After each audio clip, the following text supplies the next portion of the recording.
हम बात कर रहे हैं एक ऐसे ट्रक की जिसको पूरे 8,500 किलोमीटर ट्रेवल करना था। लेकिन मसला सिर्फ यह नहीं था कि ट्रक को इतना लंबा सफर कैसे करवाया जाए, बल्कि असल मसला यह था कि इस ट्रक में बर्फ का एक बहुत बड़ा ब्लॉक रखा गया था, जिसको अफ्रीका के आग बरसाने वाले सहरा से सही सलामत गुजारना था। यानी जिस सहारा में बर्फ तो क्या लोहा भी नरम पड़ जाता है, उस सहारा में इस ट्रक को पूरे 10 दिन गुजारने थे।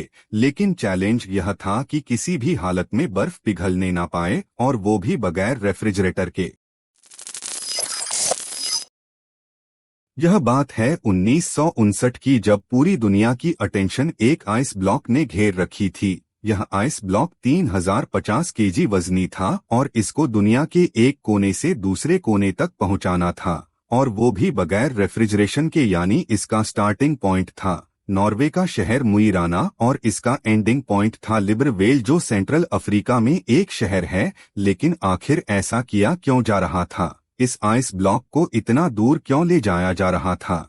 असल में यह मामला शुरू हुआ था 1 साल पहले, यानी 1958 में। लक्समबर्ग यूरोप का एक मुल्क है जहां से एक बहुत फेमस रेडियो स्टेशन चलाया जाता था। यह ब्रॉडकास्ट रेडियो लक्समबर्ग के नाम से पूरी दुनिया में फेमस थी। इस रेडियो स्टेशन की तरफ से सारे सुनने वालों के लिए एक अनोखा चैलेंज रखा गया, और वो चैलेंज यह था कि अगर कोई भी आदमी 3 टन वजनी आइस ब्लॉक को आर्कटिक रीजन से अफ्रीका तक लेकर जाएगा तो उसको एक बहुत भारी इनाम दिया जाएगा। रेडियो लक्समबर्ग की तरफ से यह डिसाइड किया गया था कि हर किलोग्राम आइस के बदले में 1 लाख फ्रेंच दिए जाएंगे, जो आज के दौर में $16,000 बनते हैं। हर 1 केजी के $16,000 यानी 3 टन वजनी आइस ब्लॉक के $48 मिलियन बनते हैं, जो वाकई एक बहुत बड़ी रकम है। लेकिन इस चैलेंज के कुछ रूल्स भी थे।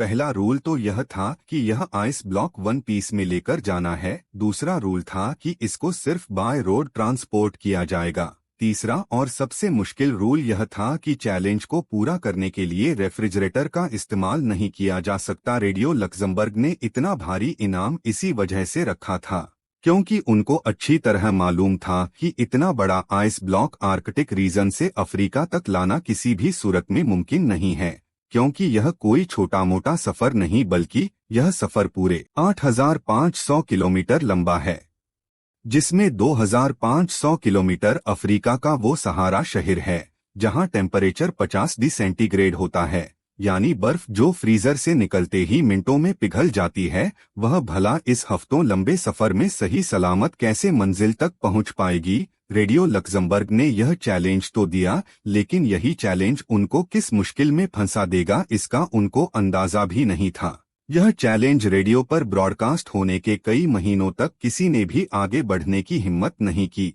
लेकिन फिर बर्गर नटविक नामी एक शख्स ने ऐलान किया कि वह यह चैलेंज कबूल करने को तैयार है, जिसकी वजह से कई न्यूज़पेपर की हेडलाइंस में नटवी के चर्चे होने लगे। आइस ब्लॉक चैलेंज को पूरा करने के लिए अभी तक जो भी कोशिश की गई थी, वह जब रेडियो लक्समबर्ग को मालूम पड़ी तो उनको एक बहुत बड़ी रकम खोने का डर लगने लगा, और डर के मारे उन्होंने अपनी यह ऑफर वापस ले ली, क्योंकि ग्लास वर्ट कंपनी और उसके डायरेक्टर काफी ज्यादा फेमस हो चुके थे। इसी वजह से रेडियो लक्समबर्ग की ऑफर खत्म होने के बावजूद भी नाटवर्क ने यह चैलेंज पूरा करने की ठान ली थी।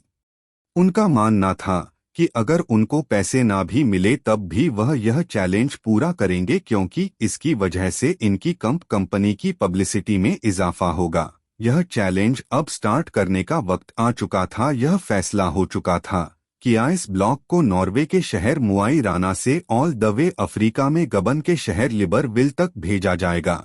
आइस ब्लॉक को Denmark, Netherlands, Belgium, France, Spain और मोरक्को के बाद अल्जीरिया के सहारा से गुजारकर गबन तक लाया जाएगा। नेटवर्क की टीम में 1 इंजीनियर, 4 ड्राइवर्स, 1 ट्रक मैकेनिक और 2 कैमरामैन भी शामिल थे। उन्होंने 3 टन वजनी आइस ब्लॉक को ग्लेशियर से काटने का फैसला किया, लेकिन इतना बड़ा आइस ब्लॉक एक ही साथ उठाना काफी मुश्किल था। इसीलिए 200 केजी के ब्लॉक्स को काट काट कर हेलीकॉप्टर के जरिए नीचे भेजा गया। नटवर्क और उनकी मेहनत को काफी ज्यादा मीडिया अटेंशन भी मिल रही थी, और इसी वजह से कई कंपनीज ने नेटवर्क के इस चैलेंज को पूरा करने के लिए उनको स्पॉन्स करना शुरू कर दिया। शेल ने फ्यूल का जिम्मा उठाया और स्नेहा ने उनको रख दिया।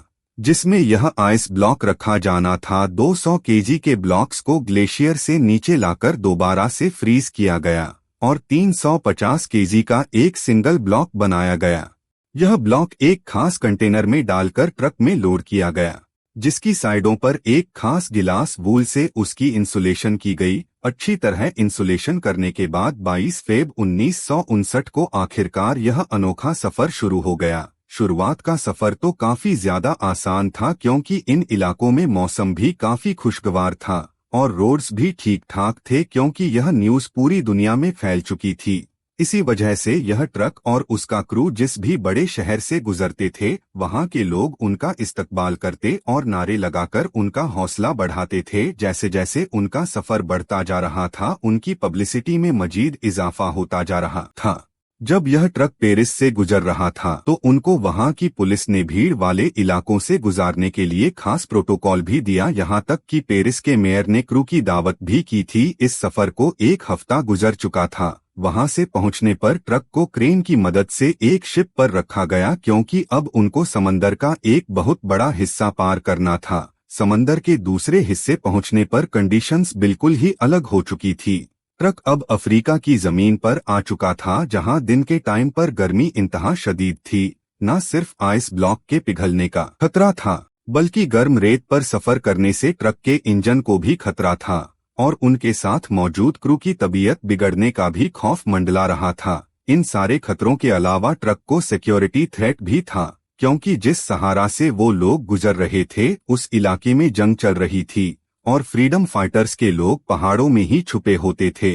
वो लोग अपनी बातें मनवाने के लिए ट्रक और उसके क्रू को होस्टेज भी बना सकते थे।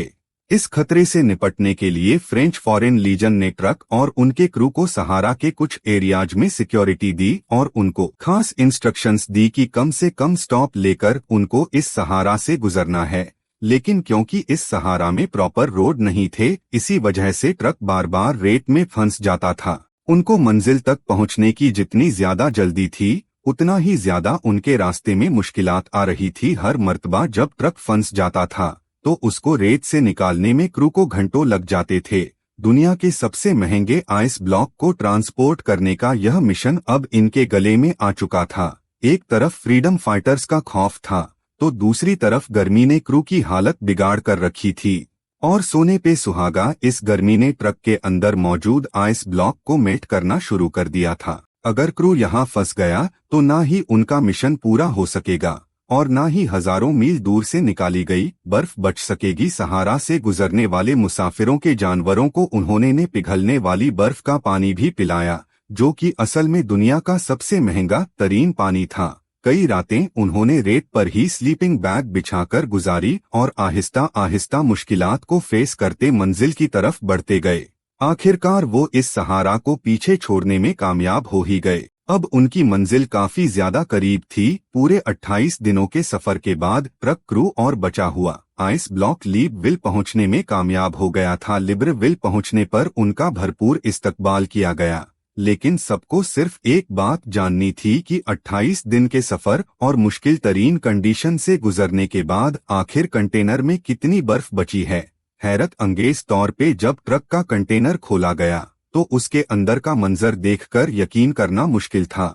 जी हाँ, नॉर्वे से निकलते वक्त आइस ब्लॉक 3050 केजी का था, लेकिन पूरे 28 दिनों के मुश्किल तरीन सफर के बाद हैरत अंगेज तौर पे आइस ब्लॉक का वजन 2714 किलोग्राम था। सिर्फ 11% बर्फ यानी सिर्फ 336 किलोग्राम आइस रास्ते में पिघल चुकी थी और बाकी सारा आइस ब्लॉक वन पीस में मौजूद था। बेशक रेडियो लक्जमबर्ग अपनी ऑफर से पीछे हट चुका था, लेकिन फिर भी यह चैलेंज पूरी तरह से कामयाब हुआ और यह बर्फ तोड़कर गबन के लोगों में डिस्ट्रीब्यूटर की गबन के लोगों ने पहले कभी भी बर्फ नहीं देखी थी।